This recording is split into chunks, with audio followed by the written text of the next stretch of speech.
कभी रुककर सोचा है कि हमारी जिंदगी का कितना बड़ा हिस्सा असल में हमारे मन के अंदर ही गुजरता है। हमारी सारी यादें, हमारे डर, हमारी उम्मीदें, ये सब कुछ हमारे विचारों और भावनाओं की एक दुनिया में ही तो चलता रहता है, और हम अक्सर इसी दुनिया को सच मानकर जीते हैं। अब ये बहुत गहरा सवाल है ना? मन के फिल्टर के बिना बिना किसी जजमेंट के दुनिया को देखना कैसा होता होगा? और उस अनुभव तक पहुंचने के लिए हमें अपने अंदर ऐसा क्या है जिसे छोड़ना होगा, क्या जाने देना होगा? इन सवालों का जवाब हमें मिलता है एक बहुत ही प्राचीन आध्यात्मिक परंपरा में। ये जो स्क्रीन पर आप देख रहे हैं, ये है छिन्नमस्ता यंत्र। इसे सिर्फ एक धार्मिक प्रतीक की तरह नहीं, बल्कि एक नक्शे की तरह देखिए। एक ऐसा नक्शा जो हमें हमारे ही भीतर की एक यात्रा पर ले जाता है। ये किसी बाहरी दुनिया की खोज नहीं, बल्कि हमारी अपनी चेतना के अंदरूनी लैंडस्केप की खोज है। तो अब यहीं पर एक बहुत ही दिलचस्प विरोधाभास सामने आता है।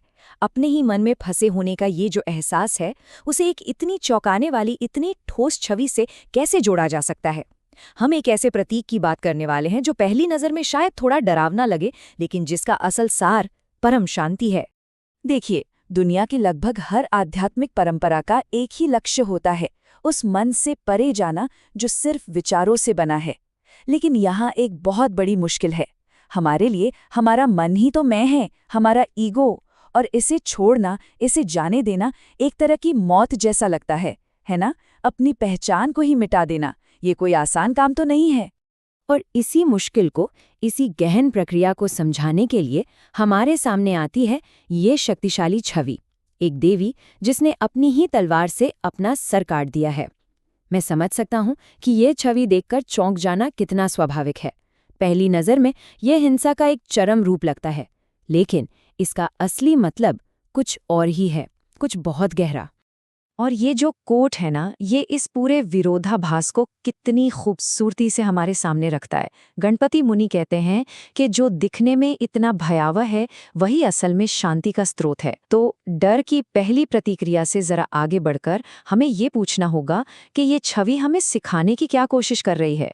यहाँ ये बात बिल्कुल साफ कर देना जरूरी है कि ये कोई असल घटना नहीं है, ये एक गहरा रूपक है, एक बहुत पावरफुल मेटाफर। तो चलिए एक एक करके इस प्रतीक की परतों को खोलते हैं और देखते हैं कि ये हमारी आंतरिक स्वतंत्रता के बारे में क्या कहता है। सबसे पहले ये कटा हुआ सिर, ये क्या है? ये असल में उस एक विचार की कुर्बानी है कि मैं ये शरीर हूँ। ये वो पहचान है जिसे हम सच मानकर जीते हैं। ये हमारा छोटा मैं है जो हर पल सोचता रहता है, जज करता है और पूरी दुनिया को टुकड़ों में बांट कर देखता है। इस सिर को काटकर देवी असल में इसी सीमित पहचान का त्याग कर रही हैं। लेकिन सबसे हैरान करने वाली बात तो ये है कि सिर कटने के बाद भी शरीर मरा नहीं है, बल्कि वो तो पहले से कहीं ज्यादा जिंदा और ऊर्जावान है। ये उस अवस्था का प्रतीक है जब हमारी चेतना हमारे मन के पिंजरे से आजाद हो जाती है। ये शुद्ध बाउंडलेस अवेयरनेस की स्थिति है। और ये जो खून बह रहा है, इसे हिंसा या गोर की तरह मत देखिए। ये प्राण है, लाइफ फोर्स है, वो कॉस्मिक एनर्जी जो पूरे ब्रह्मांड में बहती है। ये जीवन, मृत्यु और पोषण के उस चक्र को दिखाती है जहां ऊर्जा लगातार खुद को ही नॉरिश करती है, खुद को ही बनाए रखती है। ये एक सेल्फ सस्टेनिंग कंप्लीट साइकिल है। अगर आप ध्यान से देखें तो गर्दन से खून की 3 धाराएं निकल रही हैं। बीच वाली धारा देवी के अपने ही कटे हुए सिर में वापस जा रही है, जो ये दिखाता है कि ये साइकिल आत्मनिर्भर है। और बाकी की 2 धाराएं उनकी 2 सहयोगियों डाकिनी और वरणी का पोषण कर रही हैं, जो योग में ईड़ा और पिंगला नाड़ियों का प्रतीक हैं, यानी हमारे चंद्र और सूर्य ऊर्जा चैनल्स।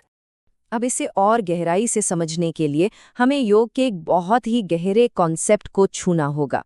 माना जाता है कि हमारे भीतर कुंडलिनी नाम की एक जबरदस्त जीवन ऊर्जा सोई हुई होती है। जब ये जागती है तो ये सुषुम्ना नाम के एक सेंट्रल चैनल से ऊपर की ओर उठती है। लेकिन इस सफर में 3 ऊर्जा की गांठें या रुकावटें आती हैं, और छिन्नमस्ता का ये जो कार्य है, ये सिर काटना, असल में उस तीसरी और सबसे मुश्किल गांठ को भेदने का प्रतीक है। वो गांठ जो हमारे अहंकार और हमारी सीमित पहचान से जुड़ी है। तो अब तक हमने सिंबल के अलग अलग हिस्सों को तो समझ लिया, लेकिन ये सब मिलकर आखिर किस अनुभव की तरफ इशारा कर रहे हैं? ये हमारी ऊर्जा और हमारे देखने के तरीके का एक टोटल रीअलाइनमेंट है। ये दुनिया को देखने का एक बिल्कुल नया, एक बिल्कुल ही अलग तरीका है। ये सवाल मन में आना बहुत स्वाभाविक है कि आखिर इस अनुभव को दिखाने के लिए इतनी नाटकीय, इतनी ग्राफिक छवि की जरूरत ही क्या थी?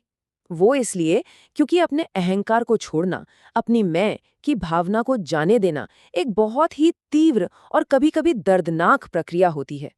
ये सचमुच एक पुनर्जन्म जैसा है, जहाँ कुछ पुराना खत्म होता है तभी कुछ नया जन्म लेता है। ये एक गहरा ट्रांसफॉर्मेशन है और ये छवि उसी ट्रांसफॉर्मेशन की इंटेंसिटी को दर्शाती है।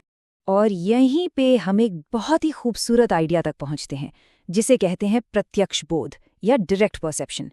ये बिजली की एक कौंध की तरह है। ये वो पल है जब हम दुनिया को बिना किसी मानसिक फिल्टर के देखते हैं। हम चीज़ों को वैसी ही देखते हैं जैसी वे हैं, ना कि जैसी हम सोचते हैं कि वे हैं। छिन्नमस्ता इसी तात्कालिक ज्ञान की बिजली का प्रतीक है, जो हमारे सारे भ्रम को एक झटके में चीर देती है। ये कोट बहुत महत्वपूर्ण है। हम असल में वास्तविकता को नहीं देखते, हम अपने बनाए हुए कॉन्सेप्ट्स को देखते हैं। हमारा मन हर चीज पर एक नाम, एक लेबल चिपका देता है। पेड़, कुर्सी, अच्छा, बुरा। छिन्नमस्ता उस अवस्था का प्रतिनिधित्व करती है जहां ये सारे विभाजन गिर जाते हैं और हम दुनिया को उसके असली, अखंड, बहुरूप दर्शक रूप में देखते हैं। तो अब हम अपनी इस चर्चा के आखिरी पड़ाव पर है। अब हम इन सारे धागों को एक साथ जोड़कर देखेंगे कि ये छवि अंत में हिंसा का खतरा नहीं, बल्कि परमानंद का एक वादा है। ये असल में मुक्ति का एक जश्न है।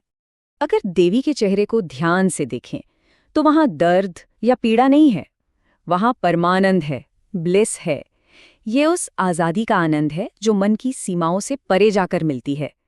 ये इस एहसास की खुशी है कि हमारी असली पहचान हमारा छोटा, सीमित अहंकार नहीं, बल्कि वो असीम चेतना है जो इस पूरे ब्रह्मांड का अनुभव कर रही है। और ये बात इसे शानदार ढंग से समझाती है कि इस अवस्था में जीवन के अनुभवों को नकारा नहीं जाता, बल्कि जीवन के सभी सुख-दुख, अच्छे बुरे अनुभवों को एक अडिग शांति के साथ गले लगाया जाता है। क्योंकि अब चेतना जानती है कि वो इन अनुभवों से कहीं ज्यादा बड़ी है, कहीं ज्यादा विशाल है। तो इस पूरी कहानी का सार क्या है? यहां से ले जाने वाली सबसे जरूरी बात क्या है? शायद ये कि सच्ची स्वतंत्रता वो पाने में नहीं है जो हम चाहते हैं, बल्कि हमारे उस हिस्से से मुक्त होने में है जो हमेशा कुछ ना कुछ चाहता रहता है। तो ये पूरी दार्शनिक यात्रा हमें घुमा फिराकर एक ही जगह ले आती है, हमारे अपने भीतर। और ये हमें एक सवाल के साथ छोड़ जाती है। हमने अपने बारे में ऐसा कौन सा एक निश्चित विचार बना रखा है जिसे हम इतनी मजबूती से पकड़े हुए हैं? वो कौन सी कहानी है जो हम हर रोज खुद को सुनाते रहते हैं, जो हमें वास्तविकता को उसकी पूरी भव्यता में एक मुक्त हृदय से देखने से रोकती है?